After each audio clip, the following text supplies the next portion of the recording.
Back to our top story. New reports say the president will continue pulling out of the World Trade Organization. Let's go to Kristina Partsinevelos, our very own Kristina, who's at the White House with more. Hey there. Hi, Kristina.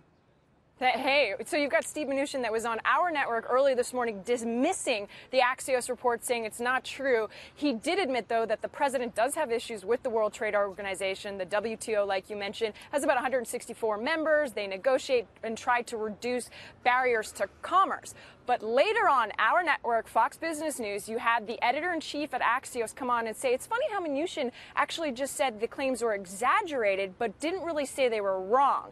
So you've got all this talk about the World Trade Organization, and one country that's turning to the WTO is Canada. Canada is set to argue against the steel and aluminum tariffs that were imposed in March. They are not happy with the situation, which is why they have said this Sunday they are going ahead with the retaliatory tariffs. Why this Sunday? Because Sunday is Canada Day, celebration of Canada. So they're going ahead with these tariffs on worth roughly $13 billion of U.S. goods. So U.S. imports into Canada, they're going to be putting tariffs.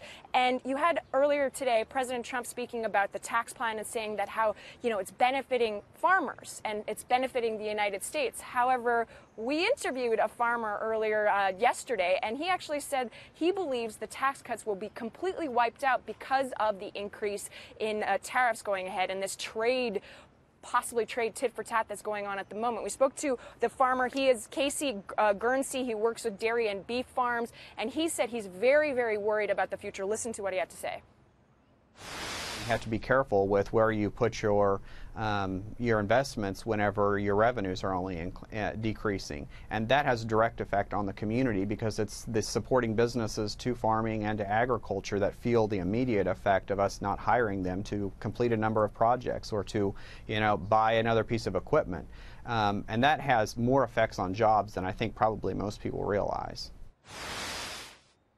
So Trish, you have Canada that's retaliating, and just yesterday in China, the ministry over there, the Commerce Ministry, announced that they are going to be erasing tariffs with other trading partners. That would be Sri Lanka, India, South Korea, Bangladesh, and Laos starting this Sunday. What does that mean? These countries like China are diversifying away from the United States, and there's a lot of talk of diversification. Even Europe's bringing it up. And so a lot's going to be happening this Sunday. We could potentially see some movement in the markets on Monday.